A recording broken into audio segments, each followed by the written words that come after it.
बिस्मिल्लाह अर्रहमान अर्रहीम। अस्सलाम वालेकुम। मरने के बाद मुर्दा अपने घर वालों को कितने साल तक याद करता है और रोता है। नाजरीन, दुनिया और आखिरत के बाद एक और आलम है जिसको बरज़ख कहते हैं। मरने के बाद और क़यामत से पहले तमाम इंस और जिन की अरवाह को हस्ब मरातिब उसमें रहना होता है और रूह कहीं भी हो जिस्म के साथ उसका ताल्लुक रहता है।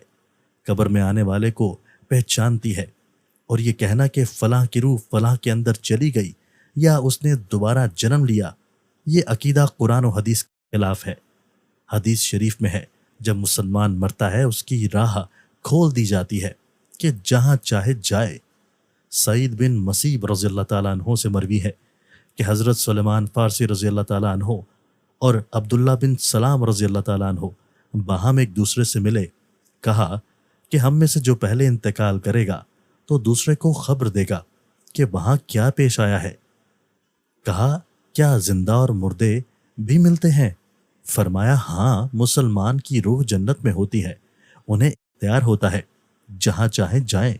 या मरने के बाद मुर्दे अपने घर वालों को याद करते हैं। देखें, जब किसी इंसान का इंतकाल हो जाता है तो मरने वाले शख्स को ये मालूम होता है कि हम इस दुनिया से मुंतकिल होकर इस दुनिया में यानी आलम बरज़ख में आ गए हैं और उसको ये सारी चीज़ें याद होती हैं कि हमारा घर है, मकान है, रिश्तेदार हैं, अजीज़ व अकारब हैं, हमारे बहन भाई हैं, हमारी एक फैमिली है। और यहाँ तक कि जब उस मुर्दे की रूह निकल जाती है, जब उसको दफनाया जा रहा होता है, तो फिर उस वक्त वो मुर्दा अपनी आंखों से सारी चीज़ें देख भी रहा होता है। यानी कि उसकी जो रूह होती है वो उन सारी चीज़ों को देख रही होती है और उसको ये पता होता है कि अब हमें कफन पहनाया जा रहा है और अब हमारे जनाजे को उठाया जा रहा है। लिहाजा नेक बंदा तो यहाँ तक कहता है, जब उसके जनाजे को लोग उठाते हैं तो वो कहता है, क्या लोगों, जल्दी मुझे लेकर कब्रिस्तान की तरफ चलो और बहुत जल्द मुझे मेरे असली ठिकाने में यानी कब्र के अंदर पहुंचा दो। क्योंकि उसको मौत पर ही पता चल जाता है कि उसके साथ आगे क्या होने वाला है, यानी आगे आने वाले जो मरहले हैं वो अच्छे हैं या बुरे, उसके लिए आसान है या सख्त, उसको पहले से ही ये पता होता है। क्योंकि रूह निकलते वक्त की जो सख्ती है उसी से मुर्दे को महसूस हो जाता है। तो मोमिन बंदा कहता है, मुझे जल्दी लेकर चलो और मुझे कब्र के अंदर उतार दो, मेरे असली ठिकाने तक पहुंचा दो। क्योंकि आप सल्लल्लाहु अलैहि वसल्लम ने इरशाद फरमाया, दुनिया मोमिन के लिए कैद खाना है, काफिर के लिए जन्नत। और गुनाहगार, फासिक, फाजिर, बेनमाजी इंसान होता है वो चीख चीख कर ये कहने की कोशिश करता है, क्या है लोगों, तुम मुझे कहाँ लेकर जा रहे हो। अपनी फैमिली से कहता है कि मैंने अपने बच्चों के लिए बहुत ज़्यादा कमाया और उनके लिए घर मकान बनाया और अब तुम हमें हमारे घर से निकालकर अंधेरी कब्र के अंदर कहाँ डालने जा रहे हो। उसे बहुत घबराहट हो रही होती है तो वो अपनी ज़बान से कहने की कोशिश करता है, क्या लोगों, मुझे मत लेकर जाओ। बहरहाल उसको जब कब्र के अंदर रख दिया जाता है तो उसको ये पता होता है कि अब हम कब्र के अंदर हैं और हमारी फैमिली हमारी पिछली दुनिया में जिसमें हम पहले थे वहाँ हमारी फैमिली और हमारे रिश्तेदार मौजूद हैं। यहाँ तक कि जब कोई इंसान अपने किसी मुर्दे की कब्र पर जाता है तो वो मुर्दा उस कब्र पे आने वाले को पहचान भी लेता है कि ये हमारा फलां शख्स है। अगर बाप कब्र के अंदर है तो वो पहचान लेता है कि हमारी कब्र पर आया हुआ है, हमारा बेटा है, हमारा भाई है, हमारा रिश्तेदार है।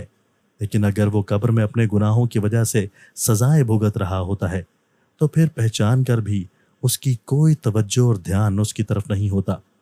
आप कब्र पर जाते हैं तो क्या कहते हैं? कहते हैं कि अस्सलामु अलैकुम या अहले कबूर, ए कब्र वालो, तुम पर सलामती हो। इससे मुराद मुर्दा वो फरिश्ते हैं जो कब्र के अंदर हैं। आका सल्लल्लाहु अलैहि वसल्लम ने फरमाया, बुखारी की हदीस है, जब कोई शख्स अपने किसी मरहूम के लिए यानी अपने मुर्दे के लिए एसाले सवाब करता है तो उसके लिए वो तोहफा बनाकर उसको पेश किया जाता है तो वो बड़ा खुश होता है और उसको ऐसी खुशी मिलती है उस वक्त उससे पहले ऐसी खुशी उसे कभी नहीं मिली होती। जब कोई बंदा किसी के लिए एसाले सवाब करता है तो उस वक्त اس کو خوشی ملتی ہے تو بہت زیادہ خوش ہوتا ہے۔ تو بہرحال وہ اپنے گھر والوں کو یاد کرتا ہے۔ جو گناہ گار بندہ ہوتا ہے اسے یہ دنیا بہت یاد آتی ہے کہ ہم بہت عیش کی زندگی میں تھے، کیونکہ اس کے لیے وہ جنت تھی۔ گناہ گار کے لیے تو وہ بڑا عیش ہوتا ہے۔ وہ سوچتا ہے ہماری جو زندگی تھی دنیا والی، وہ اس زندگی کو بہت یاد کرتا ہے۔ لیکن جو نیک بندہ ہوتا ہے تو دنیا اس کے لیے قید خانہ ہوتی ہے، اور قبر کی زندگی ہے وہ اس کے لیے جنت والی زندگی ہوتی ہے، کیونکہ اس کے لیے قبر میں جنت کا بچھونا بچھا دیا جاتا ہے۔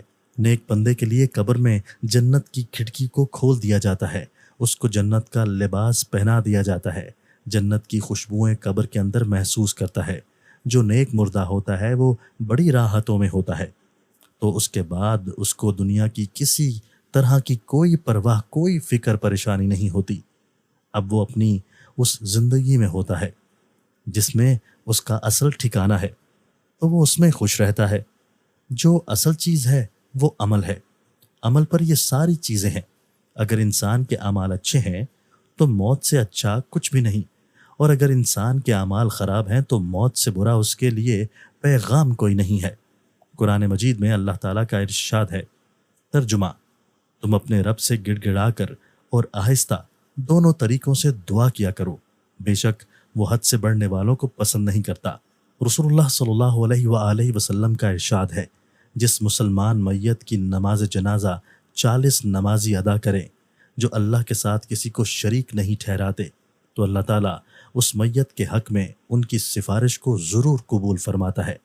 دوسری روایت میں ہے کہ آپ صلی اللہ علیہ وآلہ وسلم کا ارشاد ہے، جس میت کی نماز جنازہ امت مسلمہ کے 100 افراد ادا کر کے اس کی شفاعت کرتے ہیں تو اس کی سفارش اس میت کے حق میں قبول کی جاتی ہے۔